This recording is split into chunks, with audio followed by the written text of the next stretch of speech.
살기에 가장 이상적인 나이는 언제일까요? 우리가 미처 알지 못했던 75세의 놀라운 진실에 대해 이야기해볼까 합니다. 여러분은 살기에 가장 빛나는 순간이 몇 살이라고 생각하세요? 한창 혈기왕성한 40대일까요? 아니면 삶의 지혜가 무르익은 70대? 혹시 장수의 상징처럼 여겨지는 100세를 꿈꾸시나요? 아마 많은 분들이 이처럼 익숙한 나이들을 떠올리실 겁니다.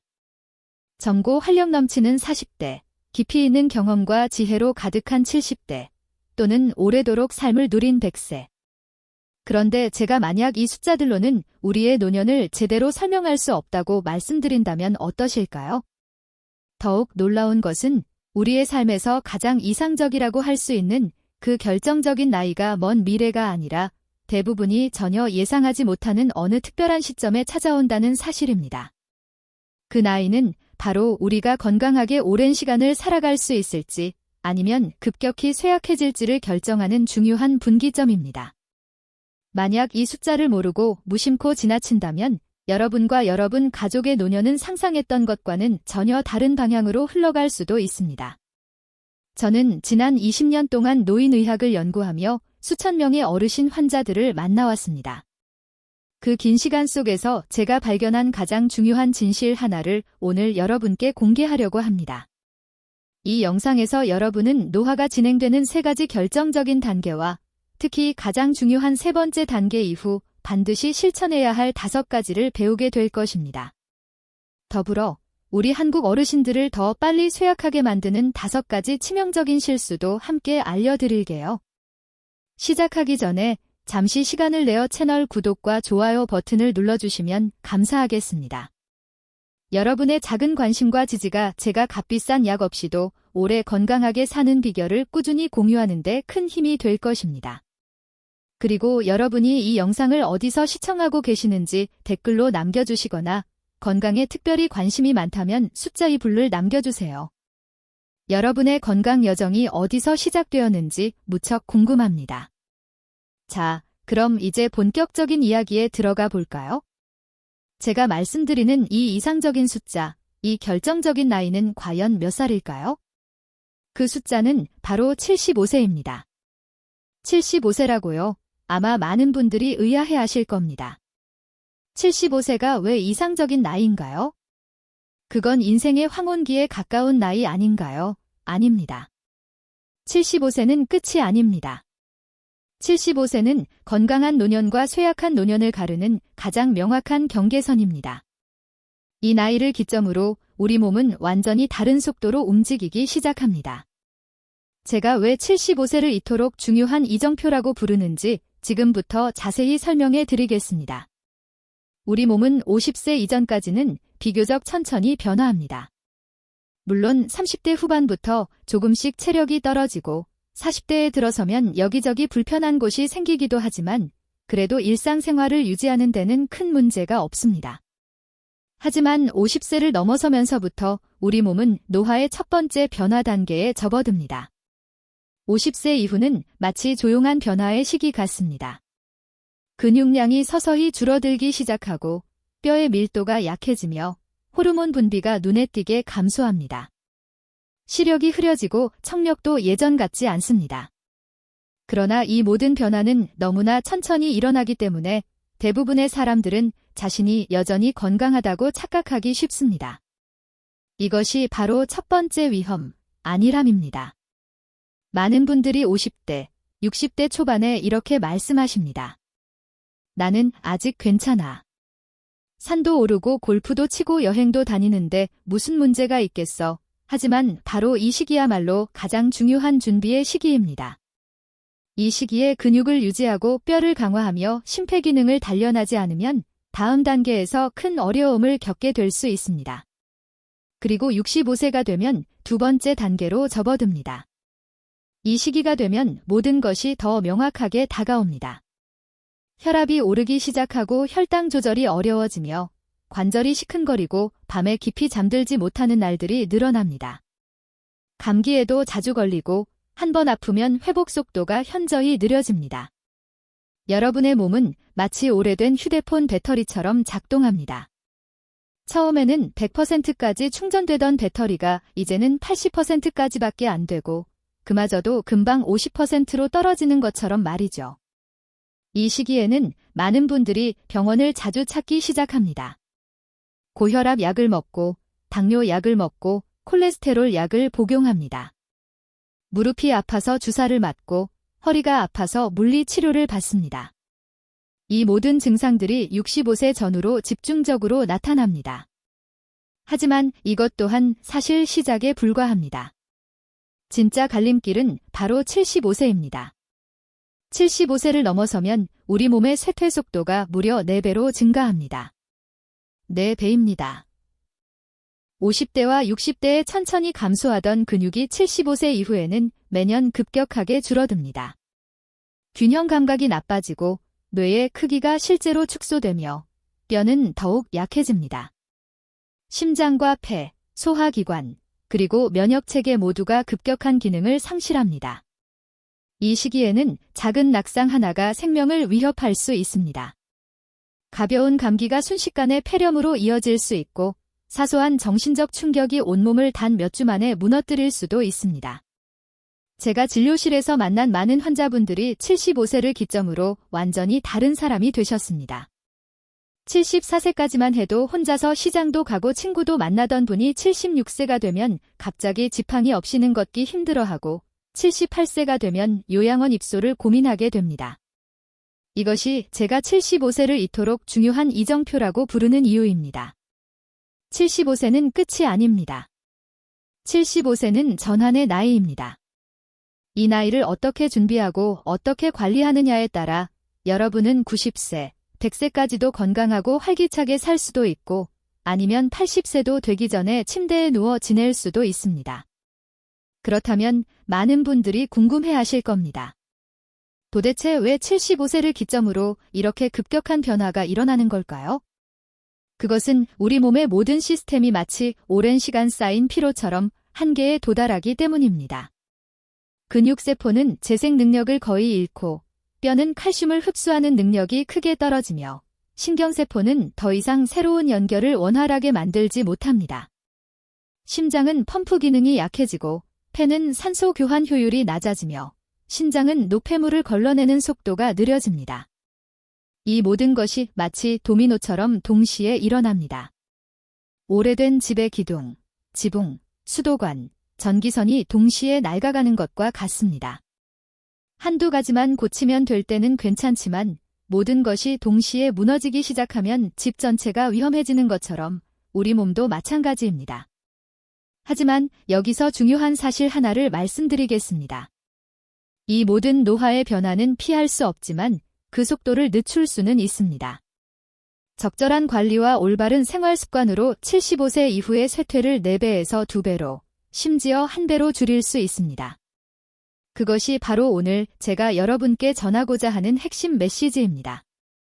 저는 지난 20년 동안 수많은 노인 환자들을 만나면서 한 가지 명확한 패턴을 발견했습니다. 같은 75세라도 어떤 분은 혼자서 등산을 다니고 손주들과 활기차게 놀아주며 지내십니다. 반면 어떤 분은 휠체어에 의지하고 매일 약을 복용하며 병원을 전전합니다. 이 두 사람의 차이는 무엇일까요? 유전자일까요? 돈일까요? 아닙니다. 가장 큰 차이는 그들이 50대, 60대, 그리고 70대 초반에 무엇을 했느냐에 있습니다. 어떤 음식을 먹었고, 어떤 운동을 했으며, 어떤 사람들과 시간을 보냈고, 어떤 마음가짐으로 살았느냐가 중요했습니다. 그리고 75세 이후에도 올바른 선택을 계속했느냐 아니냐가 큰 영향을 미쳤습니다. 제가 오늘 여러분께 알려드릴 원칙들은 바로 이 건강한 어르신들이 공통적으로 실천하고 있는 것들입니다. 이것들은 복잡한 의학 지식이 아닙니다. 값비싼 약이나 특별한 치료법도 아닙니다. 누구나 오늘부터 당장 시작할 수 있는 간단하지만 매우 강력한 습관들입니다. 그럼 이제 본격적으로 75세 이후 반드시 해야 할 5가지에 대해 말씀드리겠습니다. 이 5가지는 순서대로 중요한 것이 아닙니다. 모든 것이 똑같이 중요하며 하나라도 소홀히 하면 나머지 4가지의 효과도 반감됩니다. 그러니 끝까지 집중해서 들어주시기 바랍니다. 첫 번째, 근육을 축적하십시오. 돈보다 중요한 것이 바로 근육입니다. 많은 분들이 노년을 위해 돈을 모으십니다. 물론 돈도 중요하죠. 하지만 아무리 돈이 많아도 근육이 없으면 여러분은 혼자 걷지 못하고 혼자 화장실에 가지 못하며 혼자 밥을 먹지 못합니다. 돈이 여러분을 일으켜 세우지 못합니다. 근육이 여러분을 일으켜 세웁니다.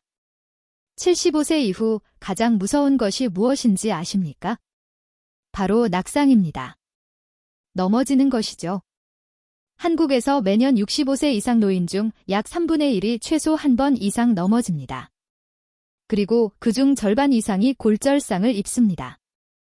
특히 대퇴골 골절이 발생하면 1년 내 사망률이 20%에 달하고 살아남아도 절반 이상이 이전의 활동 수준을 회복하지 못합니다. 왜 넘어질까요? 단순히 근육이 약하기 때문입니다. 특히 쏟근 섬유라고 하는 순발력을 담당하는 근육이 약하기 때문입니다. 많은 어르신들이 매일 1000보씩 걷습니다. 훌륭한 습관입니다. 하지만 걷기만으로는 쏟근 섬유를 지킬 수 없습니다. 걷기는 직근 섬유, 즉 지구력을 담당하는 근육만 유지시켜줍니다. 제 환자 중에 78세 황씨 할머니가 계셨습니다. 매일 아침 1시간씩 공원을 걸으셨고 만보기까지 차고 다니며 하루도 빠짐없이 1000보를 채우셨습니다. 그런데 어느 날 집 화장실에서 넘어지셨습니다. 균형을 잃고 쓰러지는 순간 몸을 지탱할 힘이 없었던 겁니다. 대퇴골이 부러졌고 수술을 받으셨지만 그 이후로는 지팡이 없이는 걷지 못하게 되셨습니다. 황 할머니는 제게 이렇게 말씀하셨습니다. 나는 매일 걸었는데 왜 이런 일이 생긴 거죠? 저는 대답했습니다. 걷기는 넘어지지 않게 막아주지 못합니다. 넘어질 때 순간적으로 몸을 지탱하는 것은 대퇴사두근과 둔근, 즉 허벅지 앞쪽과 엉덩이 근육입니다. 이 근육들은 걷기로는 충분히 단련되지 않습니다. 그렇다면 어떻게 해야 할까요? 가장 간단하고 효과적인 운동이 있습니다. 바로 앉았다 일어서기입니다. 영어로는 sit to stand, sit to stand, 의자에서 일어났다 앉기 운동이죠. 하루에 3세트만 하십시오. 한 세트에 10번에서 15번, 의자에 앉았다가 팔을 쓰지 않고 다리 힘만으로 일어서십시오. 그리고 천천히 다시 앉으십시오. 이것이 전부입니다. 이 운동은 대퇴사두근과 둔근을 집중적으로 단련합니다.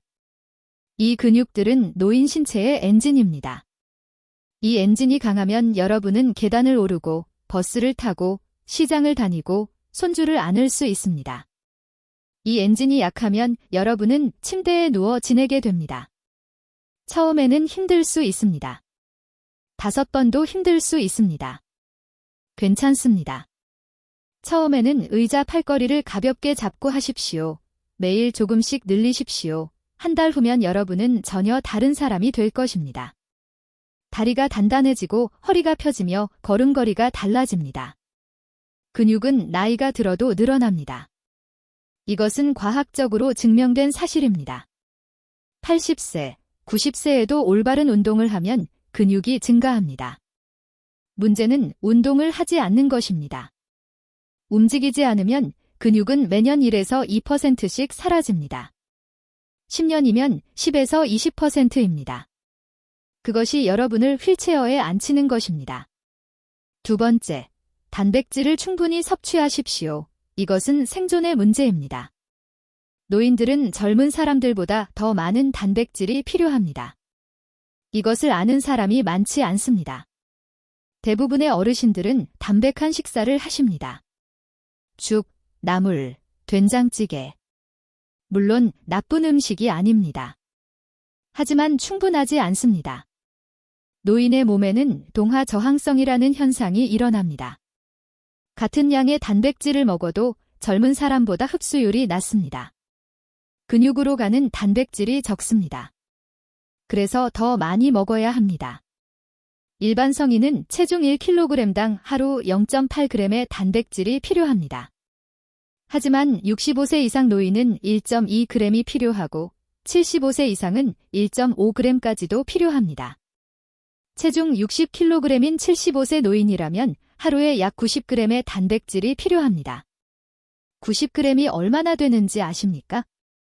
계란 1개에 약 6g, 두부 1모에 약 20g, 닭가슴살 100g에 약 23g입니다. 90g을 채우려면 하루에 계란 서너 개, 고기나 생선 200g, 두부 반 모 정도는 먹어야 합니다. 하지만 많은 어르신들이 이만큼 먹지 못합니다. 이가 불편해서, 소화가 안 돼서, 고기가 질겨서 피합니다. 그러면 어떻게 될까요?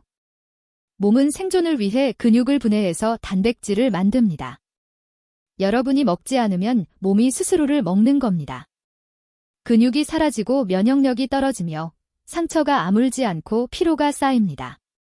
제 환자 중에 82세 이씨 할머니가 계셨습니다. 키가 155cm인데 몸무게가 42kg이었습니다.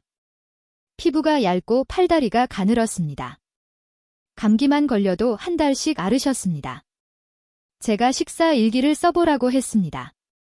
아침에 죽 1그릇, 점심에 국수 조금, 저녁에 밥 반 공기와 나물.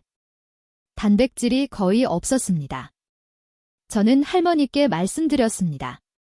할머니, 지금 할머니 몸은 굶주리고 있습니다. 할머니는 놀라며 말씀하셨습니다. 나는 매일 3끼를 다 먹는데요. 제가 설명했습니다.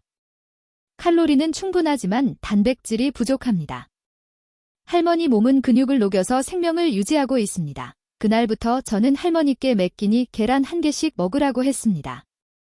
아침에 계란찜, 점심에 삶은 계란, 저녁에 계란말이, 그리고 점심과 저녁에는 고기나 생선을 손바닥 크기만큼 먹으라고 했습니다. 두부도 자주 드시라고 했습니다. 할머니는 걱정하셨습니다.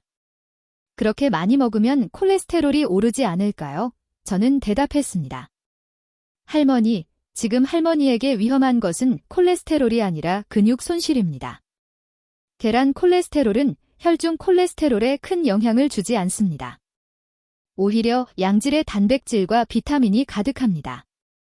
고기도 적당히 먹으면 문제 없습니다. 기름기 많은 부위만 피하고 살코기를 드십시오. 3개월 후 할머니는 45kg이 되셨습니다. 단 3kg이지만 그 3kg은 대부분 근육이었습니다. 얼굴에 핏기가 돌고 손에 힘이 생겼습니다. 감기에도 덜 걸리셨습니다. 할머니는 저에게 말씀하셨습니다. 선생님, 나는 평생 담백하게 먹는 것이 건강한 줄 알았습니다. 이제야 알았어요. 담백한 식사가 아니라 내 몸을 굶기는 식사였다는 걸. 여러분, 단백질을 두려워하지 마십시오. 단백질은 여러분의 적이 아닙니다. 단백질은 여러분의 생명줄입니다. 매 끼니 단백질을 챙기십시오. 계란, 우유, 두유, 고기, 생선, 두부. 이가 불편하면 갈아서 드십시오. 고기가 질기면 오래 삶아서 부드럽게 만드십시오. 소화가 안 되면 조금씩 나눠 드십시오. 그리고 한 가지 더 말씀드립니다. 밥을 다 먹지 못하면 어떤 것을 먼저 먹어야 할까요? 고기와 계란을 먼저 드십시오. 밥은 나중에 드셔도 됩니다. 밥을 못 먹어도 단백질은 꼭 먹어야 합니다. 이것이 여러분의 근육을 지키는 가장 확실한 방법입니다. 세 번째, 균형 훈련을 하십시오. 이것은 여러분의 호신부와 같습니다. 앞서 말씀드렸듯이 75세 이후 가장 무서운 것은 낙상입니다.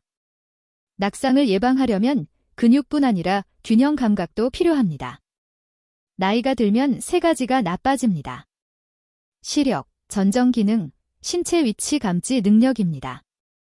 눈이 흐려지고 귀 속의 평형기관이 둔해지며 발바닥과 관절의 감각신경이 약해집니다.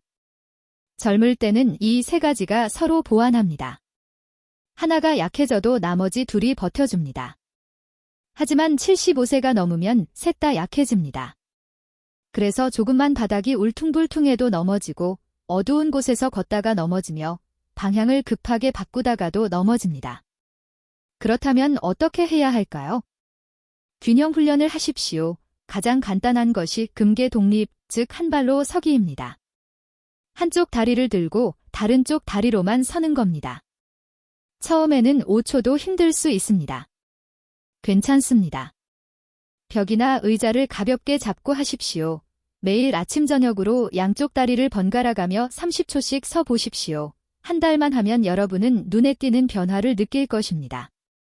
걸을 때 중심이 안정되고 계단을 오를 때 휘청거리지 않으며 갑자기 방향을 바꿔도 넘어지지 않게 됩니다. 건강이 허락한다면 태극권이나 팔단금 같은 운동도 아주 좋습니다. 이런 운동들은 천천히 움직이면서 끊임없이 무게중심을 이동시킵니다. 한쪽 다리에서 다른 쪽 다리로 앞으로 뒤로 좌우로 움직입니다. 이것이 바로 최고의 균형 훈련입니다. 균형 훈련과 함께 집안 환경도 개선하십시오. 화장실에 손잡이를 설치하고 침실에 야간등을 켜두십시오. 바닥에 작은 턱을 없애고 미끄러운 매트를 치우며 전선을 정리하십시오. 이런 작은 것들이 여러분의 생명을 구합니다. 네 번째, 사회적 교류를 유지하십시오. 이것은 영혼과 뇌의 영양분입니다. 많은 분들이 노년의 건강을 말할 때 몸만 생각합니다. 하지만 뇌 건강은 몸 건강만큼, 아니 어쩌면 더 중요합니다. 치매는 현대 노인이 가장 두려워하는 질병입니다. 알츠하이머병은 아직 완치할 방법이 없습니다. 하지만 예방할 방법은 있습니다. 그중 가장 강력한 것이 바로 사회적 교류입니다. 외로움은 건강에 치명적입니다. 연구에 따르면 사회적 고립은 하루에 담배 15개비를 피우는 것만큼 해롭습니다. 외로움은 스트레스 호르몬인 코르티솔을 증가시킵니다. 코르티솔은 심장을 약하게 하고 혈압을 높이며 면역력을 떨어뜨립니다. 그리고 가장 무서운 것은 알츠하이머를 촉발시킨다는 것입니다. 많은 어르신들이 집에서 혼자 TV를 봅니다. 하루 종일 TV 앞에 앉아 드라마를 보고 뉴스를 봅니다. 하지만 TV는 일방적입니다. 여러분은 듣기만 하지 말하지 않습니다.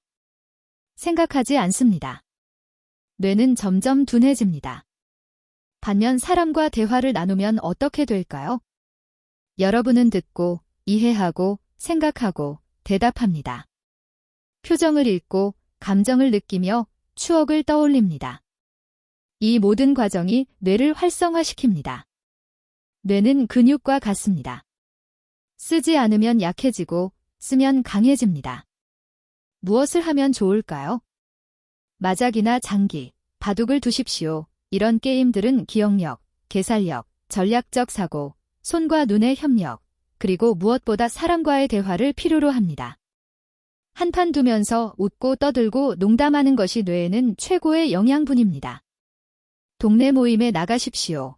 교회, 절, 성당, 노인정, 건강클럽, 독서 모임, 무엇이든 좋습니다. 일주일에 서너 번만 밖에 나가서 사람들과 얼굴을 마주하십시오. 인사하고 안부를 묻고 차 한 잔 마시십시오. 이것이 치매를 막는 가장 확실한 방법입니다. 시장에 가십시오. 장을 보는 것도 훌륭한 사회 활동입니다. 채소 파는 아주머니와 값을 흥정하고 과일 파는 아저씨에게 어느 것이 더 신선한지 물어보십시오. 옆에서 장 보는 이웃과 날씨 이야기를 나누십시오. 이런 사소한 교류가 모두 뇌를 깨어있게 만듭니다. 새로운 것을 배우십시오. 스마트폰 사용법을 배우십시오. 사진 찍는 법을 배우고 손주들 사진을 찍으십시오. 카카오톡이나 페이스북을 배워서 멀리 사는 가족, 친구들과 연락하십시오. 나이가 들어도 배울 수 있습니다. 배우는 과정 자체가 뇌의 새로운 신경 연결을 만듭니다. 마지막 5번째, 치아 건강을 지키십시오. 이것은 생존의 관문입니다. 치아가 왜 중요할까요? 많은 분들이 치아를 단순히 음식을 씹는 도구로만 생각합니다. 하지만 치아는 그 이상입니다. 씹는 행위는 뇌로 가는 혈류를 증가시킵니다. 씹을 때마다 측두근과 교근이 움직이고 이 움직임이 뇌를 각성시킵니다. 연구에 따르면 치아가 적은 노인은 치아가 많은 노인에 비해 기억력 저하 위험이 2배 높습니다. 또한 치주질환은 심장병과 밀접하게 연관되어 있습니다. 잇몸 염증이 혈관으로 퍼져 동맥경화를 촉진합니다. 그리고 가장 중요한 것은 치아가 나쁘면 제대로 먹을 수 없다는 것입니다. 고기가 질기면 안 먹습니다. 생선 가시가 걸릴까 봐 안 먹습니다. 견과류가 딱딱해서 안 먹습니다. 그러면 단백질 섭취가 줄어들고 영양이 부족해지며 체중이 감소하고 근육이 사라집니다. 제 환자 중에 79세 박씨 할아버지가 계셨습니다. 위쪽 어금니가 거의 다 빠지셨고 아래쪽도 몇 개밖에 남지 않으셨습니다. 음식을 씹을 수 없어서 주로 죽이나 국수만 드셨습니다. 6개월 만에 체중이 7kg이나 줄었습니다. 기력이 없고 자꾸 넘어지셨습니다. 저는 할아버지께 임플란트를 권했습니다. 할아버지는 고개를 저으셨습니다. 너무 비쌉니다. 이 나이에 그런데 돈을 쓸 필요가 있을까요? 저는 단호하게 말씀드렸습니다. 할아버지, 치아는 사치가 아닙니다. 생존입니다. 지금 할아버지는 영양실조 상태입니다. 이대로 가면 1년 안에 걷지 못하게 될 수도 있습니다. 결국 할아버지는 임플란트 시술을 받으셨습니다. 비용이 만만치 않았지만 자녀들이 도와주셨습니다. 3개월 후 할아버지는 완전히 달라지셨습니다. 고기를 드시고 사과를 드시고 견과류를 드셨습니다. 체중이 다시 늘고 얼굴에 생기가 돌았습니다. 할아버지는 저에게 말씀하셨습니다. 선생님, 이렇게 맛있게 먹을 수 있다는 게 이렇게 행복한 줄 몰랐습니다. 여러분, 치아에 돈 아까워하지 마십시오. 임플란트, 틀니, 교정, 무엇이든 필요하면 하십시오. 6개월마다 스케일링을 받으십시오. 치과 검진을 받으십시오. 그리고 매일 아침 잇몸을 가볍게 마사지 하십시오. 손가락으로 잇몸을 두드리고 문질러 혈액순환을 촉진하십시오. 치아가 건강하면 무엇이든 먹을 수 있습니다. 무엇이든 먹을 수 있으면 영양이 충분합니다. 영양이 충분하면 근육이 유지됩니다. 근육이 유지되면 활동할 수 있습니다. 활동하면 뇌가 깨어 있습니다. 이 모든 것이 연결되어 있습니다. 자, 여기까지가 75세 이후 반드시 해야 할 5가지였습니다. 근육 축적, 단백질 섭취, 균형 훈련, 사회적 교류, 치아 건강. 이 5가지만 꾸준히 지키면 여러분은 90세, 100세까지도 자립적이고 활기찬 삶을 살 수 있습니다. 하지만 여기서 끝이 아닙니다. 해야 할 것을 아는 것만큼 하지 말아야 할 것을 아는 것도 중요합니다. 이제부터는 우리 한국 어르신들이 흔히 저지르는 5가지 치명적인 실수에 대해 말씀드리겠습니다. 이 실수들은 선의에서 비롯되지만 그 결과는 참담할 수 있습니다. 여러분이나 여러분 부모님이 이런 실수를 하고 있지는 않은지 확인해 보십시오. 첫 번째 실수, 무거운 물건을 드는 것을 지나치게 두려워하는 것입니다. 많은 어르신들이 조금이라도 무거운 것은 절대 들지 않으려고 합니다. 허리가 다칠까 봐, 넘어질까 봐, 탈장이 생길까 봐 두려워합니다. 그래서 장바구니도 남에게 맡기고 물병도 누가 들어다 달라고 하며 문도 누가 열어달라고 합니다. 하지만 이것은 악순환입니다. 무거운 것을 들지 않으면 근육이 약해집니다. 근육이 약해지면 더 가벼운 것도 무겁게 느껴집니다. 그래서 더 들지 않게 됩니다. 결국 몇 년 후에는 빈 냄비도 들기 힘들어집니다. 늙어서 무거운 것을 들면 안 된다는 생각은 위험합니다. 물론 무리하게 드는 것은 피해야 합니다. 하지만 적당한 무게는 근육 유지에 필수적입니다.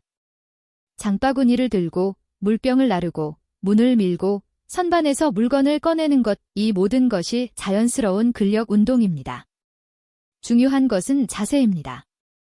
무릎을 굽히고 허리를 펴고 물건을 몸에 가까이 붙여서 드십시오. 갑자기 들지 말고 천천히 드십시오. 숨을 참지 말고 내쉬면서 드십시오. 올바른 자세로 드는 것은 안전하고 근육에 좋습니다. 두 번째 실수, 자녀에게 폐를 끼칠까 봐 도움을 청하지 않는 것입니다. 한국 어르신들의 가장 큰 미덕이자 가장 큰 약점이 바로 이것입니다. 자식에게 짐이 되고 싶지 않다는 마음. 그래서 위험한 일도 혼자 하려고 합니다. 높은 선반에 물건을 꺼내려고 의자를 쌓아 올라가고 무거운 이불을 혼자 들어 올리며 화장실 청소를 하려고 욕조 안으로 들어갑니다. 그 결과 어떻게 될까요? 병원 응급실에는 이런 사고로 실려오는 어르신들로 가득합니다. 의자에서 떨어져 머리를 다치고 욕조에서 미끄러져 골반뼈가 부러지고 무거운 것을 들다가 허리를 삐끗합니다. 제 환자 중에 81세 김씨 할머니가 계셨습니다. 어느 날 밤 화장실에서 넘어지셨습니다. 밤에 일어나셔서 화장실에 가는데 어두웠고 불을 켜려고 손을 뻗다가 균형을 잃으셨습니다. 바닥에 쓰러지셨는데 일어날 수가 없었습니다. 고관절이 부러진 겁니다. 할머니는 혼자 사셨습니다.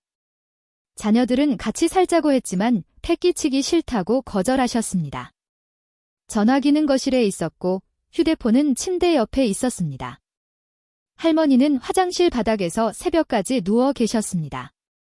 다행히 아침에 딸이 전화했고 받지 않자 급히 와서 발견했습니다. 병원에서 수술을 받으셨지만 회복이 더뎠습니다. 수술 후 합병증으로 폐렴이 왔고 3개월 동안 입원하셨습니다. 퇴원 후에도 예전처럼 걷지 못하게 되셨습니다. 결국 요양원에 들어가셨습니다. 할머니는 제게 눈물을 글썽이며 말씀하셨습니다. 자식들한테 짐이 되기 싫어서 혼자 살았는데 오히려 더 큰 짐이 되어버렸네요. 저는 마음이 아팠습니다.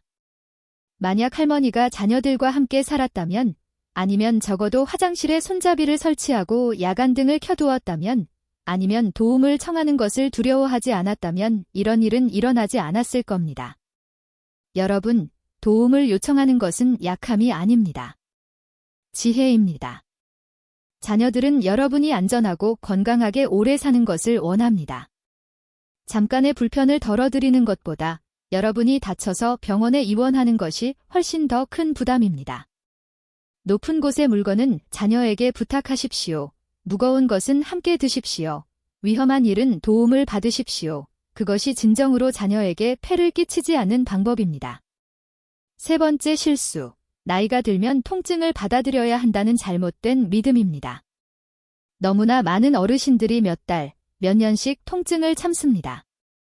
무릎이 아프고, 허리가 아프고, 어깨가 아프고, 손목이 쑤십니다. 병원에 가야 하나 고민하다가 결국 안 갑니다. 왜냐하면 나이 들면 다 아픈 거 아니냐, 이 정도는 참을 만하다, 병원 가봤자 나이 때문이라고 할 거다 같은 생각 때문입니다. 하지만 통증은 몸이 보내는 신호입니다. 어딘가 문제가 있다는 경고입니다. 무릎 통증 뒤에는 조기 관절염이 숨어 있을 수 있고, 허리 통증 뒤에는 척추 질환이나 골다공증이 있을 수 있으며, 가슴 통증 뒤에는 심장이나 폐 문제가 있을 수 있습니다. 제 환자 중에 77세 최씨 할아버지가 계셨습니다. 3년 동안 허리 통증으로 고생하셨습니다. 아침에 일어날 때 특히 심했습니다. 하지만 병원에 가지 않으셨습니다. 나이 들면 다 허리 아프다고 생각하셨습니다. 파스 붙이고 참으셨습니다. 어느 날 갑자기 다리에 힘이 빠지면서 주저앉으셨습니다. 응급실에 실려오셨습니다. MRI를 찍어보니 척추관 협착증이 심각한 상태였습니다. 신경이 눌려서 다리로 가는 신호가 차단되고 있었습니다. 즉시 수술을 받아야 했습니다. 의사는 말했습니다. 왜 이렇게 오래 참으셨습니까? 1년 전만 해도 간단한 치료로 좋아질 수 있었는데 이제는 수술밖에 방법이 없습니다. 할아버지는 후회하셨습니다. 미리 왔으면 수술까지 안 해도 됐을 텐데 통증은 참는 것이 미덕이 아닙니다. 조기에 발견하고 치료하면 간단하게 해결될 수 있는 문제들이 많습니다. 관절염도 초기에는 약물과 운동으로 관리할 수 있지만 진행되면 인공관절 수술을 해야 합니다. 골다공증도 초기에 발견하면 약으로 뼈를 강화할 수 있지만 이미 골절이 생긴 후에는 회복이 어렵습니다. 여러분, 통증이 2주 이상 지속되면 병원에 가십시오. 참지 마십시오. 나이 때문이라고 단정 짓지 마십시오. 조기 발견, 조기 치료가 여러분의 삶의 질을 지킵니다. 네 번째 실수, 기름기를 너무 두려워하는 것입니다.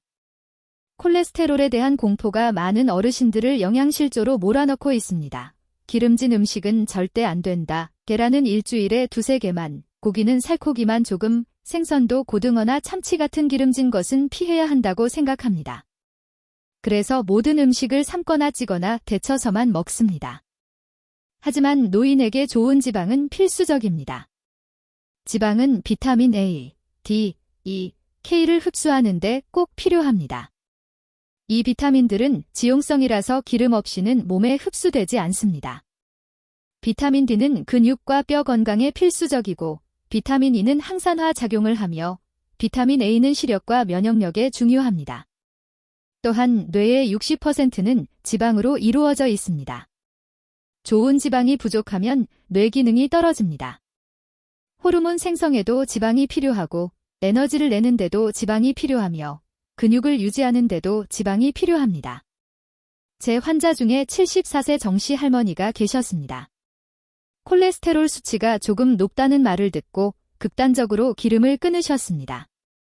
모든 음식을 물에 삶아서 드시고 계란 노른자는 버리고 흰자만 드시며 고기는 아예 드시지 않으셨습니다. 6개월 후 할머니는 비타민 D 결핍 진단을 받으셨습니다. 근육이 약해지고 뼈가 약해졌습니다. 피부가 건조해지고 머리카락이 빠졌습니다. 기운이 없고 우울해지셨습니다. 콜레스테롤은 조금 낮아졌지만 전반적인 건강 상태는 훨씬 나빠졌습니다. 저는 할머니께 설명했습니다. 할머니, 지방에는 좋은 지방과 나쁜 지방이 있습니다. 트랜스 지방, 여러 번 튀긴 기름, 과도한 동물성 지방은 피해야 합니다.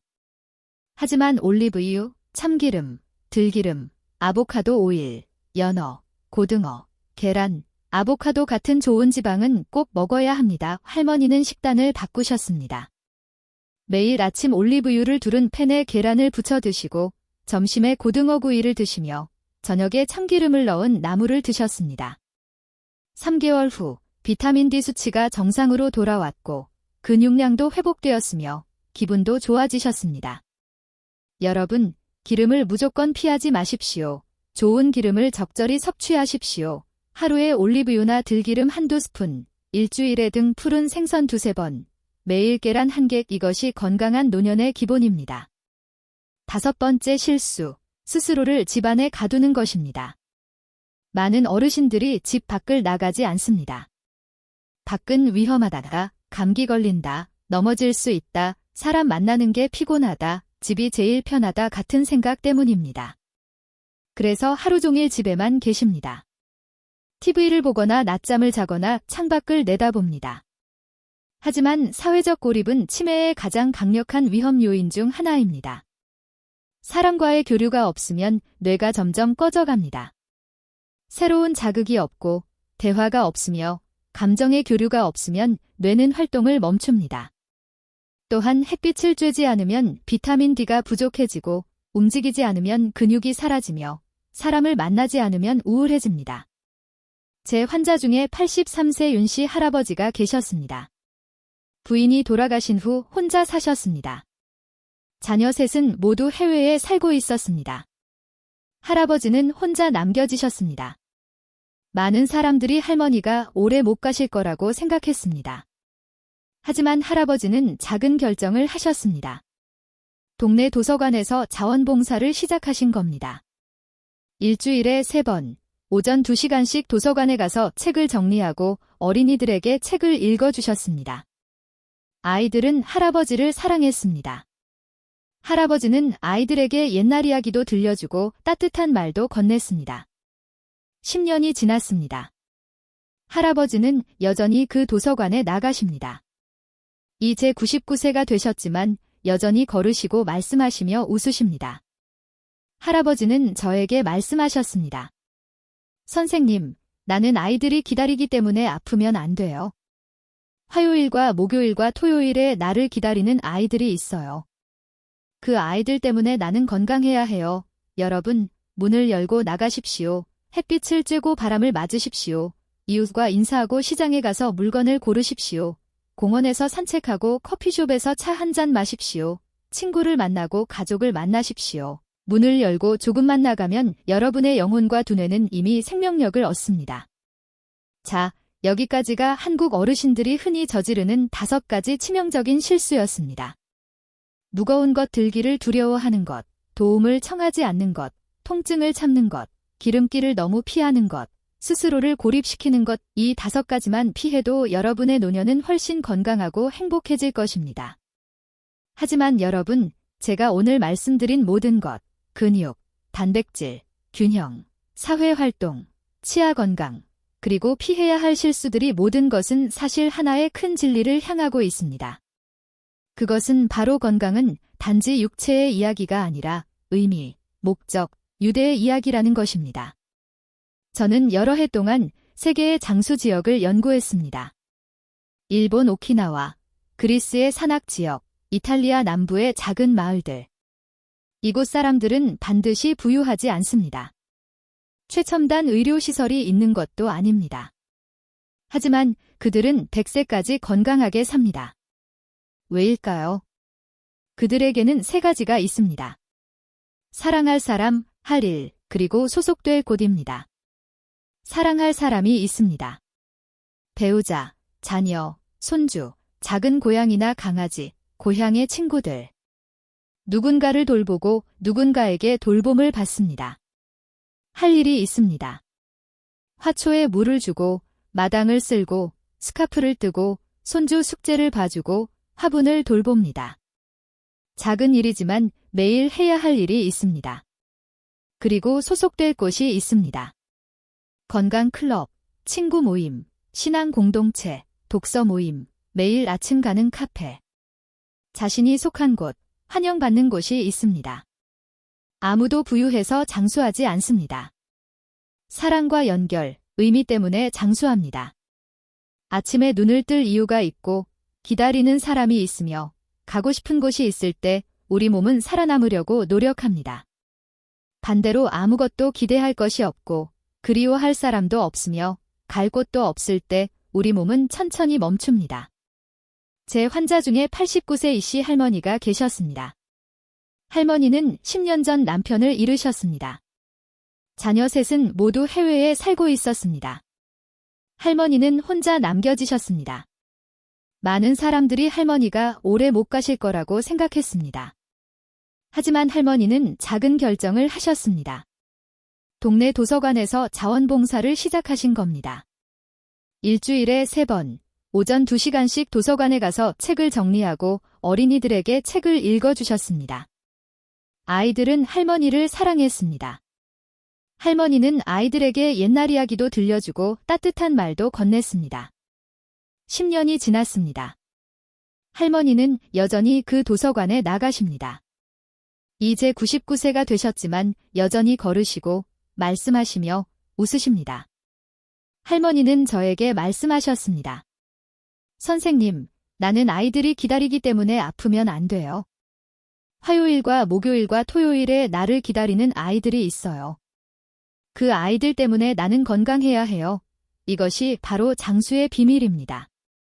근육도 중요하고 단백질도 중요하며 균형도 중요하고 사회활동도 중요합니다. 하지만 그 모든 것 위에 가장 중요한 것은 살아야 할 이유입니다. 기다리는 사람, 해야 할 일, 속한 곳, 이것이 있을 때 노년은 내리막길이 아니라 아름다운 여정이 됩니다. 오늘 우리는 함께 긴 여정을 시작했습니다. 75세라는 이정표, 3단계의 신체 쇠퇴, 반드시 해야 할 5가지, 절대 하지 말아야 할 5가지. 그리고 그 모든 것을 관통하는 사랑과 의미의 이야기까지. 이 모든 것이 하나의 메시지로 모입니다. 노년은 내리막길이 아닙니다. 노년은 이해와 사랑과 올바른 관리로 떠받쳐야 할 여정입니다. 우리는 종이 위에 적힌 나이를 바꿀 수는 없습니다. 하지만 남은 시간의 질은 바꿀 수 있습니다. 여러분이 오늘 배운 것을 실천한다면 여러분의 75세, 80세, 90세는 상상했던 것보다 훨씬 활기차고 의미 있을 것입니다. 건강한 신체는 여러분이 계속 걷고, 웃고, 사랑하고, 독립적으로 살 수 있게 해줍니다. 명민한 정신은 여러분이 계속 배우고, 나누고, 기억하며 자유롭게 생각할 수 있게 해줍니다. 따뜻한 마음은 여러분의 매일을 소중하게 만들고 주변 사람들에게 빛이 되게 합니다. 그리고 한 가지 더 말씀드리고 싶은 것이 있습니다. 노인을 존중하십시오. 여러분 자신이 노인이라면 스스로를 존중하십시오. 주변에 노인이 계시다면 그분들을 존중하십시오. 75세, 80세, 90세를 사신다는 것은 수많은 상실과 희생과 조용한 고통을 견뎌냈다는 의미입니다. 그분들은 전쟁을 겪었고 가난을 견뎌냈으며 자녀를 키웠고 이 나라를 일으켰습니다. 그분들의 주름 하나하나에는 이야기가 담겨 있습니다. 그러니 노인이 느리다고 재촉하지 마십시오. 노인이 잊어버린다고 짜증내지 마십시오. 노인이 같은 말을 반복한다고 외면하지 마십시오. 대신 천천히 기다려주고 부드럽게 상기시켜주며 다시 한번 들어주십시오. 그것이 우리가 노인에게 그리고 미래의 우리 자신에게 줄 수 있는 가장 큰 선물입니다. 오늘 이 영상이 여러분에게 도움이 되었다면 좋아요 버튼을 눌러주십시오. 여러분의 부모님, 형제자매, 친구들과 이 영상을 공유해 주십시오. 건강 정보는 나누면 나눌수록 더 많은 생명을 구합니다. 댓글로 여러분의 생각을 남겨주십시오. 여러분은 어떤 부분이 가장 인상 깊으셨나요? 여러분이나 여러분 가족은 이 중 어떤 것을 실천하고 계신가요? 그리고 채널을 구독하는 것을 잊지 마십시오. 앞으로도 저는 값비싼 약이나 복잡한 치료 없이 건강하게 오래 사는 방법을 계속 공유할 것입니다. 영양, 운동, 정신건강, 만성질환 관리, 이 모든 것을 여러분과 나누겠습니다. 저는 항상 여러분과 함께 하겠습니다. 여러분의 건강한 노년을 위해, 여러분 가족의 행복을 위해, 그리고 우리 모두가 존엄하고 활기차게 나이 들 수 있도록 영상에서 또 만나겠습니다. 건강하십시오. 행복하십시오. 그리고 사랑하십시오. 감사합니다.